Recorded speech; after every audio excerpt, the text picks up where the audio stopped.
최강 시사 김수민의 눈. 뉴스의 이면과 행간까지 꿰뚫어보는 김수민의 눈. 김수민 평론가 나와 계십니다. 어서 오십시오. 네, 반갑습니다. 네, 미래통합당이 지금 새로운 당명을 발표하기 위해서 당헌파에서 다양한 의견을 지금 수렴하고 있습니다. 로고와 당세까지 지금 새롭게 바꿀 그런 예정인데요. 오늘은 통합당의 새로운 당명은 무엇인가 좀 전망을 듣고 싶습니다. 네, 지난달 31일까지 설문조사를 실시를 했고요. 오는 21일 새로운 당명을 공개할 계획이라고 알려졌습니다. 당명 공개에 이어서 당색, 로고까지 교체가 된다라고 하는 예측이 나오고 있습니다. 네, 이 당명을 바꾼다는 것도 상당히 쉽지 않은 그런 일인데요. 이란 미래통합당이라는 이름은 어떻게 보십니까?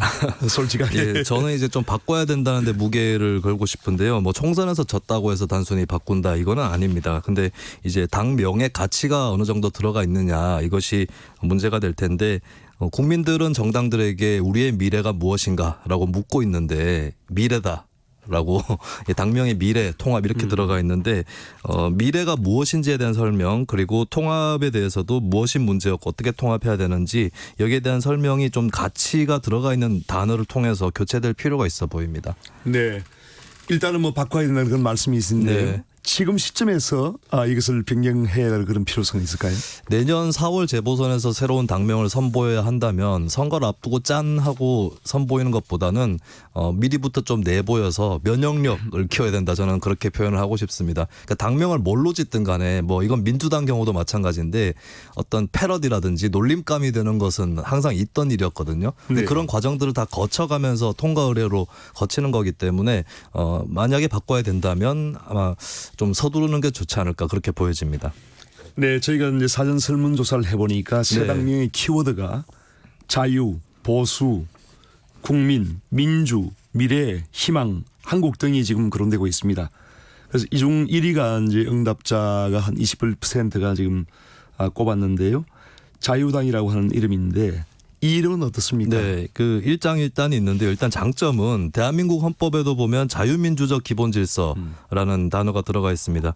그러니까 자유, 민주 이 두 단어가 굉장히 중요한 건데 한쪽이 민주당이니까 야당 쪽이 자유당 이것은 뭐 짝을 자연스럽게 이룬다라고 볼 수 있겠고 또 보수 우파 계열에서는 민주주의 중에서 자유민주주의를 지향한다라고 돼 있죠. 그런 의미에서는 뭐 해외 사례라든가 이런 것들을 종합해 봤을 때 자유당이라는 명칭 자체는 굉장히 자연스럽다라고 보여집니다. 다만 문제는 이제 국내 전례가 있는 부분인데 미래통합당이 전에 자유한국당이라는 이름을 그러니까 자유라는 당명이 들어가 있었고 그다음에 이승만 정권이 불명예 퇴진했던 정권인데 자유당이라는 여당 명칭이었거든요. 이런 부분들을 어떻게 이제 감당할 것이냐 이것이 또 숙제로 남겠죠. 네.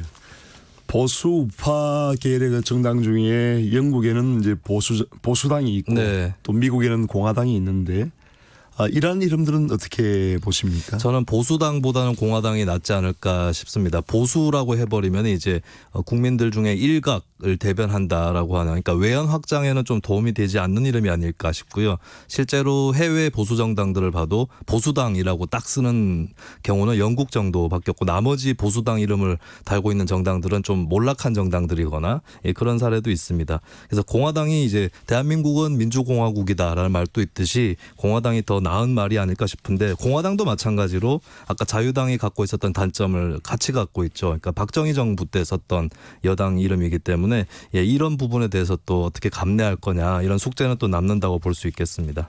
네, 당내에서는 지금 우리 김종인 비대위원장이나 또 일부 비대위원 중에 네. 민주라고 하는 이름을 상당히 애착을 많이 가지고 있는데 네. 민주라고 하는 그 당명을 넣는 것이 어떻게 좀 가능하다고 보세요? 민주라고 넣는다면 이제 두 가지 형식이죠. 땡땡 민주당이거나 민주 땡땡당인데 땡땡 민주당은 더불어민주당이랑 너무 비슷해 보이니까 아마 피하게 되지 않을까 싶고요. 민주 땡땡당 이렇게 짓는 것은 글쎄요. 저는 미래통합당, 자유한국당 이런 당명 명칭의 단점이 뭐였냐면 단어들이 병렬식으로 이렇게 합성돼 있다는 겁니다. 그렇다면 한 가지 단어로 딱 축약되기가 어렵다. 뭔가 계속 길게 설명하는 듯한 뉘앙스를 준다라는 거거든요.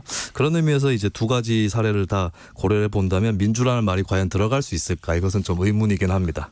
네, 과거에 이제 한나라당, 새누리당 이런 순우리말도 썼는데 네. 어떻게 생각하십니까? 그때는 이제 그 보수 정당 계열이 굉장히 강성할 때고 조금 더 누그러진 이미지를 통해서 외연을 확장을 꾀해야 될 때라면 현재 보수 정당은 이제 재정립이랄까요? 그런 단계를 거치고 있는 거고 만약에 한나라 새누리식의 좀 가치가 분명하게 드러나지 않는 단어라면은 네. 오히려 단점이 크게 작용할 수 있다 이렇게 보여집니다. 네, 감사합니다. 지금까지 김수민 시사평론가와 함께했습니다. 이번은 여기서 마치고 잠시 뒤 3부에서 뵙겠습니다. 일부 지역국에서는 해당 지역 방송 보내드립니다.